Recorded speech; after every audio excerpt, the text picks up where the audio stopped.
Eternal swamp as far as the eye can possibly see, the next layer of hell is Minaros. Constantly battered by acid rain and hurricanes, let's take a... Alright, fine, you're right, it's actually Dees. Ugh. Alright, fine, let's get this over with. The only circle of hell who has somehow found a way to be filled with devils and the most impenetrable fortress in the world, and still found a way to be boring. Today's video is about the Circle of City, Dees, and its boring chicken shit leader, Despater. Blech. Hello everyone, my name is Malashir Jade, and welcome to Devil's Dice. I've been playing tabletop games for over a decade now, and I've developed a real passion for Dungeons & Dragons and anything and everything to do with it.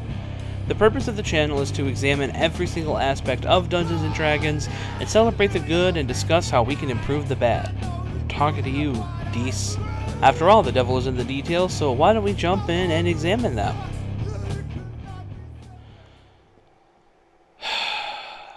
Alright, I'll try to be as impartial as I can. No promises. Dees is the second circle of hell, and if you've made it here, you've probably never met Tiamat. Good job for not poking a sleeping goddess.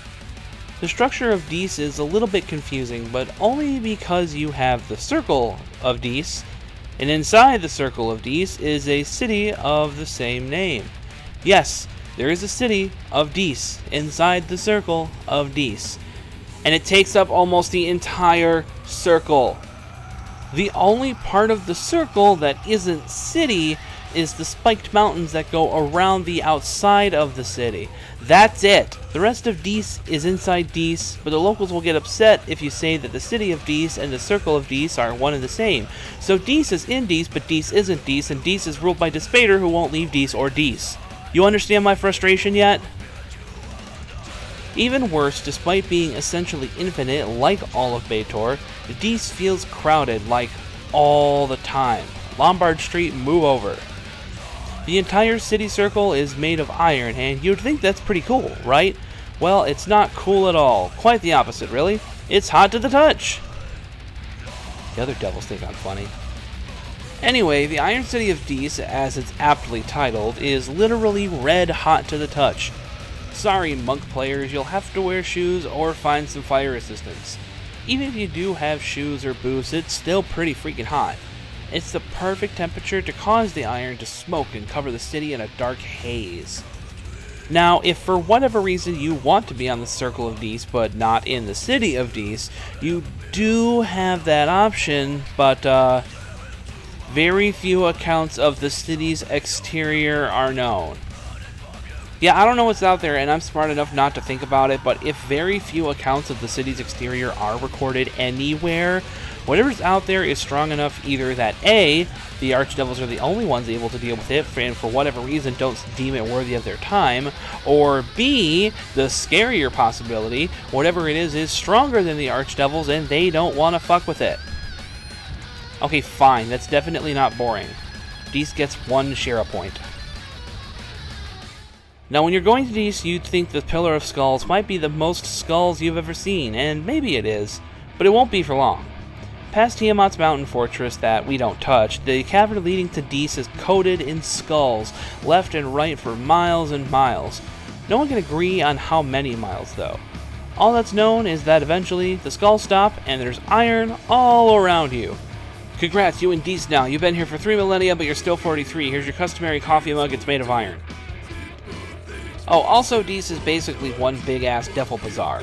No, not bazaar, bazaar, though I understand the confusion. Creatures from all planes would come here to deal in trade of some kind, so it's possible to run into anyone here, really. Not me. You should know that by now. Now, as all circles of hell do, Dees has its attractions, and it's... well, you make your own judgment. First, we have the Garden of Delights, where you can go to eat delicious food, drink the absolute finest wine ever made, and even buy the prostitute with a bigot. Alright, fine, I'll keep it clean. Doesn't matter anyway, the Garden of Delights is a garden of lies.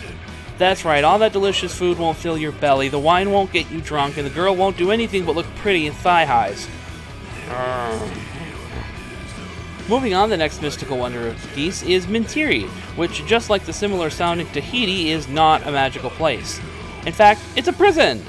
One where the unwise who skip out on their devilish packs are kept prisoner, as well as prisoner of Avernus' blood war, and tortured into becoming twisted, evil devils.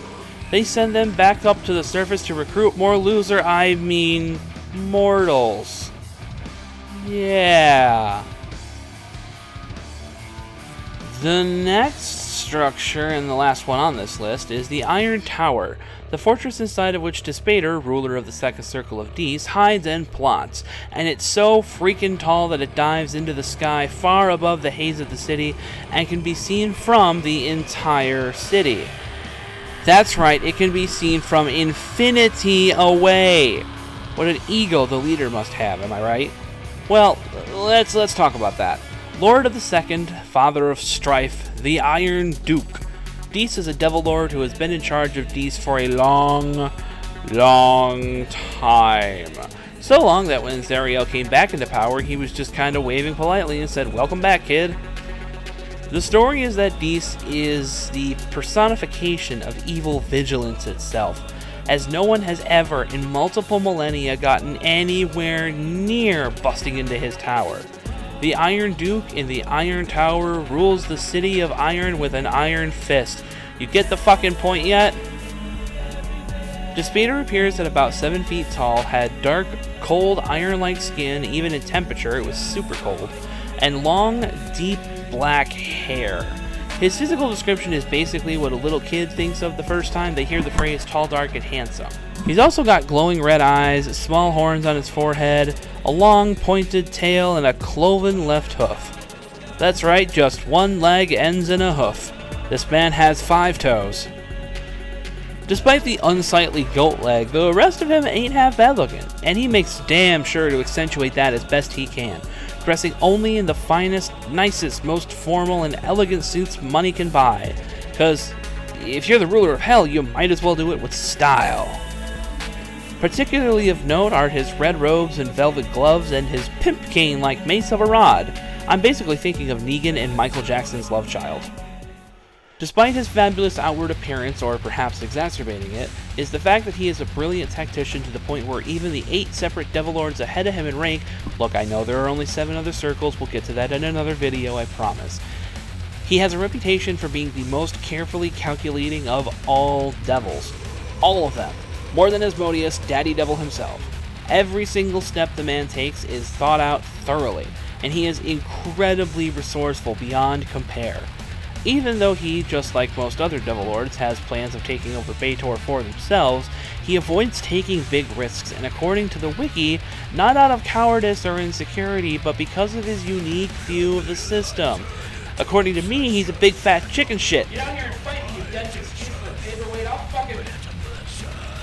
Alright. Almost through this. You can do this, Shira.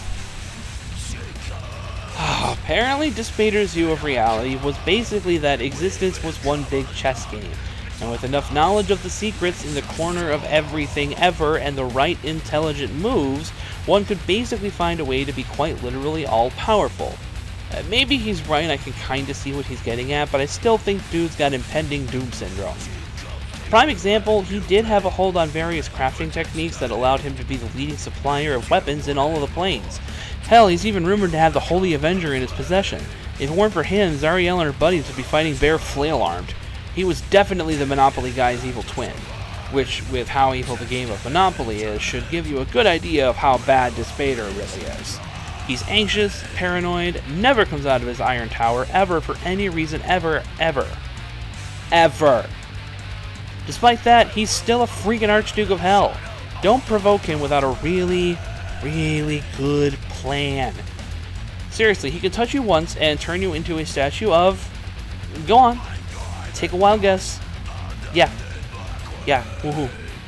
Potentially scarier, though, is his ability to touch you again and turn your newly made iron bod into rusty dust.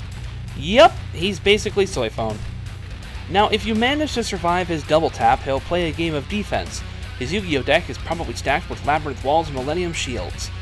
He relies on his trapped and heavily fortified tower and sending tons and tons of devil bitches under his command towards the invaders.